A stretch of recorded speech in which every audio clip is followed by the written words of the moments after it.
Hey, I'm Cassie, and today I'm reading part of one of my books that I wrote like a cozy bedtime story.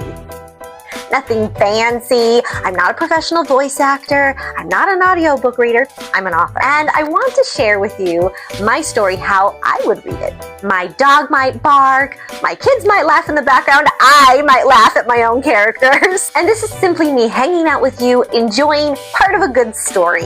Yeah, are you ready? Let's jump right in.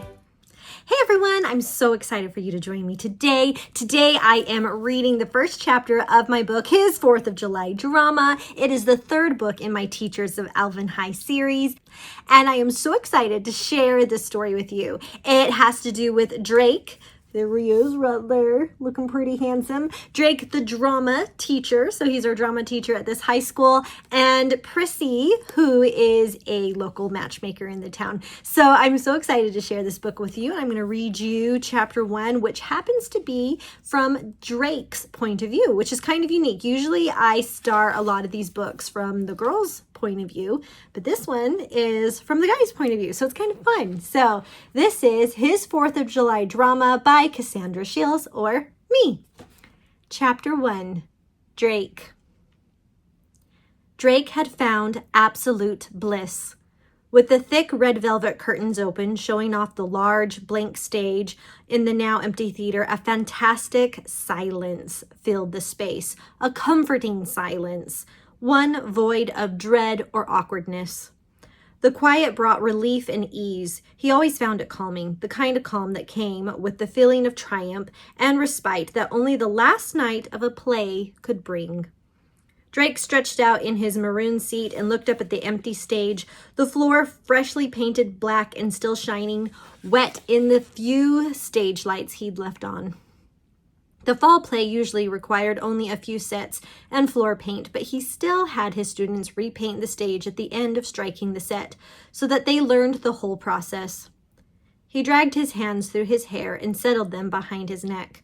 It didn't matter how many mountains he climbed or meditation poses he tried, this right here gave him the most peace. He breathed in the smell of new paint and auditorium air and relaxed in his seat even further. Most people he knew didn't understand how a theater could become soothing, but most people he knew hadn't spent all their early years on the stage. Someone behind him cleared her throat, breaking through the serenity. "I forgot how long you stayed after the show." Drake whipped around so fast he kinked his neck. The pain shot up and down his neck, burning into the back of his head, making his eyes water. Standing in the back of the theater was the last woman he'd ever thought he'd see again in the Alvin High School auditorium. Marion? She stepped out of the shadows and slowly walked toward him, her long dark coat buttoned tightly, a tiny bit of snow melting on her shoulders. She'd twisted her blonde hair in a French knot, and she wasn't smiling. He swallowed hard and rose from his chair. "What are you doing here?" he asked, looking behind her, but no one else stood behind her in the room. In fact, he doubted anyone remained in the building at this time of night. She offered him a hesitant smile and held out a white envelope. "I decided I had to tell you." Her eyes darted down to the envelope and back up to him, as if giving him a signal. Drake reached out and took her offering, an odd sense of dread filling him. She folded her arms and kept her eyes on the floor. He slipped his finger under the flap and opened it. Inside, he found a card with several pictures of Marion, with her arms wrapped around another man. One glance at the wording, and he knew he held a wedding announcement. His throat tightened, but he forced one word out. "When?" "Tomorrow. I wasn't planning to tell you, but Hiram said I should. Closure or something. I thought I could get away without speaking to you about it, but I couldn't sleep. So here I am." She shrugged and moved her hand so that he could see the intricate diamond engagement ring on her finger. The sizable rock glittered in the stage lights. Drake pressed his lips together and lowered his gaze to the envelope. "You're going to go through with this one?" he asked, turning away from her to look back at the empty stage that had given him so much relief just moments earlier. "Yes." He heard her feet shuffle, but he didn't turn. Drake, it's been 2 years. We were young and I didn't know what love was or wasn't.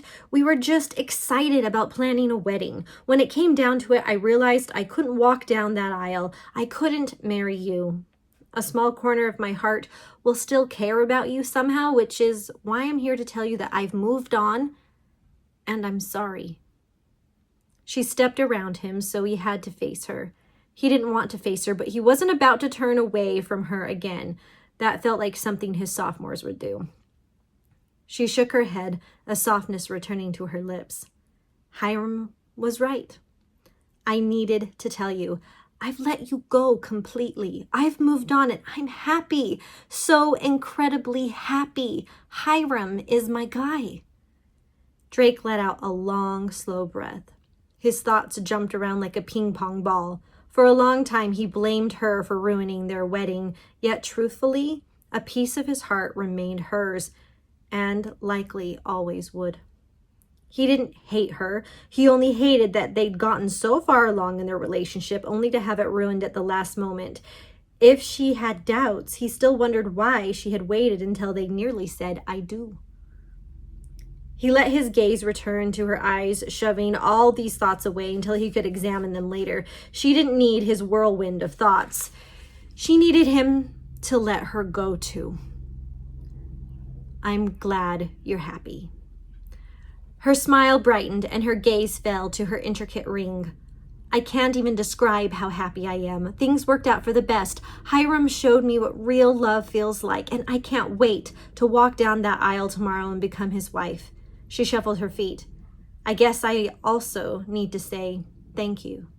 Drake didn't know why. 2 years ago, he had stood waiting at the altar in a tux and a boutonniere for hours, anticipating her arrival. When she didn't show, he'd answered all the questions about what had happened. He'd taken the brunt of all of the "what did you do wrong" comments. Not once had she thanked him. She'd hardly talked to him. Drake shook his head. For what? She looked up at him. Thank you for letting me go and letting me find my own way and my real true love. She reached out a hand and touched his cheek with her cold fingers. You gave me space when I asked for it. You took back your ring when I gave it to you, and you were so patient and sweet when you told me you would wait for me. She shook her head. You don't have to wait anymore, Drake. I'm overjoyed with how my life is turning out, and I want you to go out and find your happiness too. You freed me, and now I'm freeing you. She turned to go. Drake took a step forward, but just one. Do you want me to come? She turned back toward him, and her eyebrows clearly showed her horror. To the wedding? He nodded, tapping the envelope against his fingers. Did you give me this just to tell me goodbye? Or do you want me to come and see you walk down the aisle? She forced a smile to her lips that looked more like a grimace, and her eyes settled on him for a moment before she shook her head. I don't want you there, Drake. It would feel awkward, and I don't want to feel like that on my wedding day. I wanted you to know I was getting married so we could both move on, and that is all. This is goodbye. She left the room with one last quick smile, and the silence pressed on his ears again. The peace he'd felt from that same silence only a few minutes ago had vanished. It evaporated like a morning mist, with no way to reclaim it. He slid back into his chair and looked down at the wedding announcement. She said she wanted him to find happiness. He thought he had when he'd settled his heart on her. With the peace of an empty theater lost, Drake turned off all the lights, locked the doors, and gathered his things. He paused by the doors that led to the parking lot, his gaze on the photos of Marion and Hiram on the announcement. His fingers trembled slightly, but he tossed it into the trash can by the school doors. Goodbye, Marion, he said as he watched it fall into the dark depths of the trash can. He stood there for a moment longer after it disappeared, the hurt spreading from his chest through his body to the tips of his fingers and toes. It took a moment to get his bearings, realizing she was gone. He'd lost her forever. Nodding once, he put on his hat and coat and opened the door. More than one big thing in his life ended that night, the fall play and his hope of Marion ever giving him a second chance. At that moment, he began a new performance. The performance that would consume his whole life until the day he died. The performance newly titled, Drake Can Live Without Marion. Drake is a thrilled, lifelong bachelor. Drake will never hope for love again. Drake will remain happy with what he has. At first, the performance proved difficult, but it got easier as the weeks passed. There you go. That is the first chapter of his 4th of July drama. Sadly, it's a bit of a sad chapter where we see Drake's heart get broken. But don't worry, Drake, everyone will say, right? Everybody, Prissy's coming.